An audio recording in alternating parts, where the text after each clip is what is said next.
This is the Skoda Kodiaq, and it's a little bit like Ed Sheeran. You see, it's been around for a while now, but it still seems quite fresh, and it's hugely popular. And just like Ed, this has changed its look slightly. So Ed's got rid of his beard, and this has had some minor tweaks to the exterior and interior design. Now I'm going to talk you through those in this video. I'm also going to see how practical this car is, take it for a drive, and of course I'm going to launch it to see how quick it is from 0 to 60 miles an hour, because I'm Matt Watson, and you're watching CarWow. Buying a new car? Then head to CarWow, and my team will help you find your next car at a fair price. CarWow, your one-stop car buying comparison site. Let's start this video by talking about the design of the Skoda Kodiaq. Now, you're probably really familiar with this car already. So it's a neat and tidy looking family SUV. But the changes they've made to it are quite hard to spot. So there's a redesigned rear bumper. And wait a minute, what do we have here? I'm going to use my fire safety stick of truth to illustrate these horrendous fake exhausts. That's awful. Another change they've made is this, look, Skoda badge, big across the back, and you now have redesigned tail lamps which have scrolling indicators. Scroll. Those are the changes for the back. Did you notice them? Here's a before and after. Anyway, moving down the side, so wheel sizes started at 18 inches, which will be too small, going up to these 20s. The designs have changed compared to the pre-facelift car. Oh look, you've got your roof bars there, they're in black satin on this car, but you can get them in silver. You've got contrasting door mirrors. This is the sport line, so it's got some sportier bits and pieces on it, such as the lower front bumper, so it's got like air intakes and stuff like that. Excuse the train going past, we're in the middle of London. They've also tweaked the front grille and bumper on all models, and here's another before and after. It's not obvious, is it? Just ever so slightly different, like the shapes of the headlights. They're a little bit more curvaceous now, and all but the entry-level car now comes with matrix LEDs as standard. So they blank out part of their beam so you don't dazzle oncoming drivers.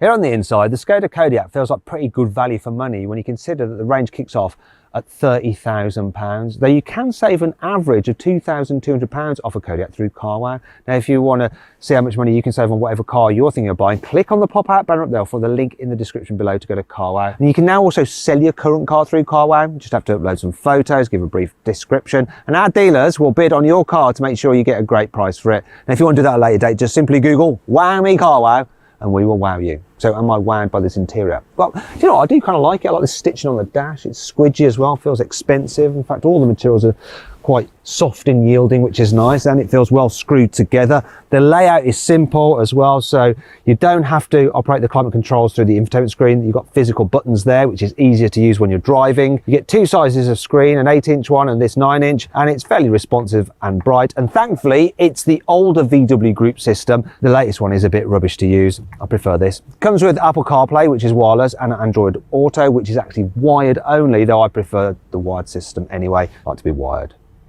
Anyway, you don't get digital dials as standard on all models, which is a bit of a shame, only on the top spec models, but you can specify them as an optional extra, and you can change through different views very, very easily. Lots of information, it's quite bright and easy to read. Should really be standard though. In terms of the driving position, it's good. There's lots of adjustment in the steering wheel and the seats. You can jack them up quite high, so even if you're short, you can get a good view over that bonnet, and the seats themselves are nice and comfortable. Now, the only changes really that Skoda has made to this interior, some redesigned steering wheels, some different seat coverings, and you can now get a Canton sound system. As for practicality in here, so look, you've got some storage under there with, oh, where is it? There's my phone. You can fit even a big bulky Samsung Galaxy Fold in there, and it's got a wireless charging pad. You've got USB-C there, 12-volt socket. The glove box, it's only an average size, though there is some more storage here.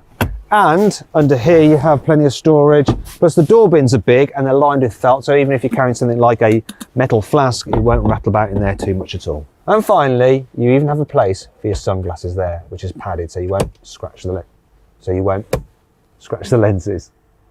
Here in the back of the Skoda Kodiaq, there is loads of room. Plenty of knee room, plenty of headroom, plenty of foot space, and because these seats are mounted quite high, you can really stretch out underneath them like that. And if you need to carry 3 people at once, not too much of a problem. Big middle seat here, and even though there is a hump in the floor, it's quite narrow, so there is enough room for everyone's feet. Obviously, you'd rather be sat in one of the outer seats, but it's okay here. Now, if there's no one sat here, of course, you can use the armrest. So it's annoying that the cup holders are exposed because you just put your arms in them. You do have through loading. Where's the button? There's the button. There, look, through loading here if you need it, and Isofix anchor points there that are really, really easy to get to. There's also some pockets there on the seat backs. You've got a 12-volt socket there, though there's no USB ports.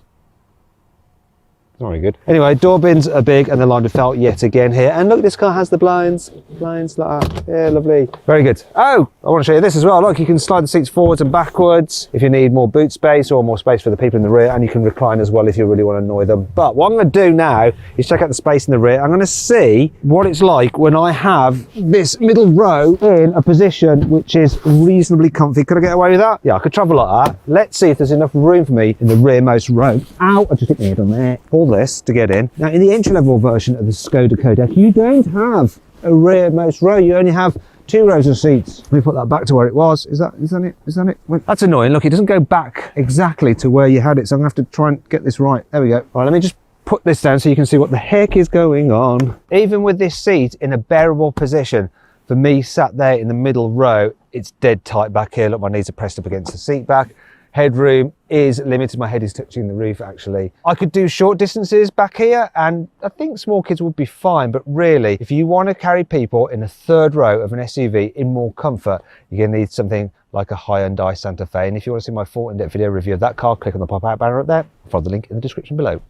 Now let's check out the Kodiaq's boot. So one of the things I like about this car is the fact that even when you've got 7 seats in place, you have a decent boot. So the capacity here is 270 litres, which is about 100 litres more than you have with a Kia Sorento or a Peugeot 5008 in their 7-seater configuration. In fact, it's not far off a Ford Fiesta's boot capacity, which is 311. Look, I can even fit my Go Cycle electric bike in there. You wouldn't be able to do that with the Peugeot nor the Kia. Obviously, if you want more space, you fold down these rear seats like that. Oh, it's quite easy to do by putting the levers on the top, and then you have 765 litres. However, that's not quite as good as the Peugeot 5008 nor Kia Sorento when they're in 5-seat mode. They have over 800 litres of capacity. So some you win, some you lose. And I'm about to lose again because I need to fold down all of these seats. So I'm gonna have to reach in. I can just about do it from here. No, I can't. I'm gonna have to go around because that button actually just reclines it to get into the back. You need to pull this other one down here. Oh no, I'm messing about. Come on, there we go. Right, and yeah, bear with me. Oh, I'm actually making this look harder than it is, but I guess I'm making a point that while you have things like hooks and 12-volt sockets and a little bit of extra storage under here, the fact that you don't have any levers in the back to fold the seats down is a bit annoying. And that brings us to 5 other annoying things about the Kia Sorento. No, the Skoda Kodiaq. This has to be the most pointless place for a starter button because you might as well just have the normal ignition barrel and then you can just put your key in there and it gives you somewhere to keep your key, whereas now I've got to store this elsewhere. Stupid. The automatic gearbox can feel a little bit jerky when you're at very slow manoeuvring speeds. Like, oh, it's hard to pull it away smoothly, especially in reverse. It's not as good as a normal torque converter auto, which just smoothly causes the car to pull away, whereas this is just, yeah, it's the dual clutch thing.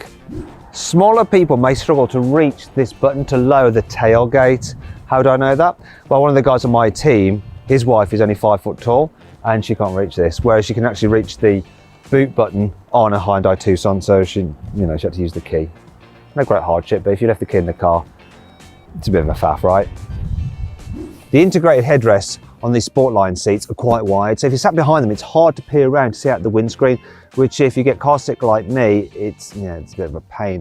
Or if you've got small children, it gives them another excuse to be on their iPads for longer, which isn't great for their growing brains.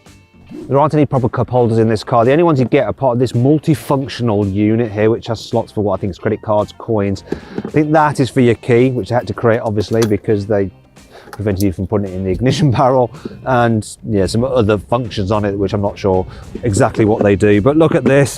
What these cup holders don't do well is hold a bottle. See, look at that. If you accelerate, that's going everywhere, and they're not big enough to fit a flask. Brilliant. Anyway, that brings me on to 5 good things about the Skoda Kodiaq. Look, you can get a little bin, also known as a trash can to those in the United States of speaking wrongly. It's quite cool. So if you've got like snotty tissues or bits and pieces you don't want clutching at your door bin and just want a lovely felt lining, you can use that. you can fit the load cover underneath this false floor, which means that I don't have to yeet it. Look at that.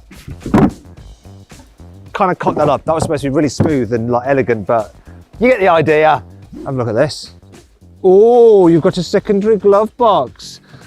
Yet more places to store water bottles. Yeah, I love a good water bottle, mate. It's probably part of the reason why I'm always having to go for a piss. If you park in a tight space and you've got kids, there's a risk that they'll do this. Haha, look, it didn't actually matter because you can get this car with these special door edge protectors which pop out when you open the door to protect them should someone open the door in a tight space. I don't know what it does for the car that you just smashed into, but at least your car will be fine, right? Finally, there's Skoda's Simply Clever features, which I'll quickly run through now. So there's a holder for your parking ticket, or in this case, a vaccination certificate, an eye scraper in the fuel filler cap, a little drawer under the front passenger seat for yet more water storage, a little inbuilt funnel on the top of the windscreen washer fluid filler, so you can't miss it, or maybe you can. And last but not least, there is an umbrella in the door, just like on a Rolls Royce. Now let's talk about the engines, but first thing I want to show you is this. Look, you have lovely premium feeling gas struts holding up the bonnet. Anyway, engines. There's 3 petrols, a 1.5 with 150 horsepower, a 2 litre with 190 horsepower, which is what this car has, and another 2 litre in the VRS, which has 245 horsepower. Then there's 2 diesels, both 2 litre, one with 150 horsepower, another with 200 horsepower. Now, depending on which model you go for, you can either have the car with front wheel drive, all-wheel drive, a manual, or an automatic gearbox. But which one should you go for? Which is the best Kodiaq? Well, I'm going to configure my ideal Kodiaq on the carwow configurator. That's it configured. If you want to see which I think is the best version of this car and the saving you can get on it through carwow, click on the pop-out banner up there or follow the link in the description below. Now it's time to see what the Skoda Kodiaq is like to drive. I'm going to start off in town. Now the first thing that you notice is that the suspension is a little bit firmer than you imagine for a big 7-seater SUV. So you do feel the bumps a little bit more than, say, if you're in a Volkswagen Tiguan. However, it's not terrible, and you can get adaptive dampers which have a comfort mode which do slacken things off a bit, though once again it's still not quite as relaxing as the Volkswagen. What's not a problem though is the visibility. You get a great view forward, you've got big door mirrors, the view out the back window, even though it's so far away from you, is still quite good. Also the steering, it's nice and light, yet it's still precise at the same time. This one is the automatic, and if you spend a lot of time driving in town, it is quite good. You know, if you don't want to have to mess around changing gears yourself. But if you do have the manual, the actual shift on it is pretty positive, and the clutch is nicely weighted, and the brakes are well judged as well. So some cars' brakes, especially with big SUVs, can feel a little bit kind of nothing, then all of a sudden the brakes on this are nice and progressive, so you don't end up looking like a novice driver when you're just like trying to like shunt along in traffic. One last thing to mention while driving in town is, of course, the manoeuvrability. So the turning circle on this 7-seater Kodiaq is 11.6 meters, which is ever so slightly better than the Volkswagen Tiguan Allspace. But can I make it round this mini roundabout? You know, if I can, in a 7-seater SUV, that's pretty... No. Wait, I'm in an SUV. I should be able to go up a curb. I'm going to go up a curb because I'm in an SUV. If I was on my driving test, I would have just have failed. But I'm not. I'm an SUV driver, and if you've ever been on a school run and you've seen people turn up to the school gates in these, they park up curbs and do whatever they want to do, really, don't they? The Kodiaq is pretty good when you get out onto faster roads and on the motorway. So it's reasonably quiet to travel in. You do get a bit of wind noise from those big door mirrors, but other than that, it's fine. The seats are comfy and supportive, so you don't feel really tired and exhausted after a long stint behind the wheel. Now, if you are doing lots of miles, I'll probably go for one of the diesels. However, this 2-litre turbo petrol is averaging 35 miles to the gallon, which isn't awful, really. When you get on a twisty road, the Kodiaq is surprisingly good, actually. The payoff for that slightly firmer than you imagine suspension means that it doesn't really lean much in the bends, and it just kind of stays quite upright. It's got good levels of grip as well, so even if you go quite quickly into a corner, you don't feel like you're just going to wash wide, it will go round. And if you've got the 4-wheel drive version, you can put the power down nicely when you're coming out of a corner as well. Because if the front wheels start to slip, then the rear ones will provide some added drive from the back end. Now, even though you can get a four-wheel drive version of this car, it's not as good off-road as something like a Land Rover Discovery Sport. Now, if you want to see my full in-depth video review of that car, click on the pop-out banner up there to watch the video. This 2-litre turbocharged petrol version of the Skoda Kodiaq with four-wheel drive and the automatic gearbox should do 0 to 60 in 7.8 seconds. But what is the reality? I'm going to find out now. It sort of has launch control, which is weird in a 7-seater SUV. That was a very slow takeoff though. It was like, then he went for it. Oh, but still, actually, despite being slightly hesitant away from the line, 7.6 seconds in this. That's good. I'll take that.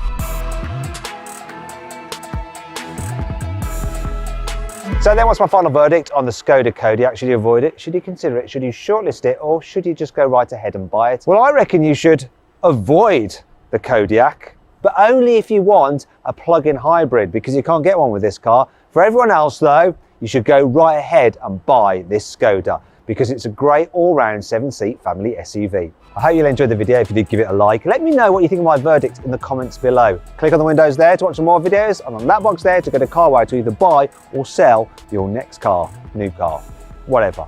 Go there.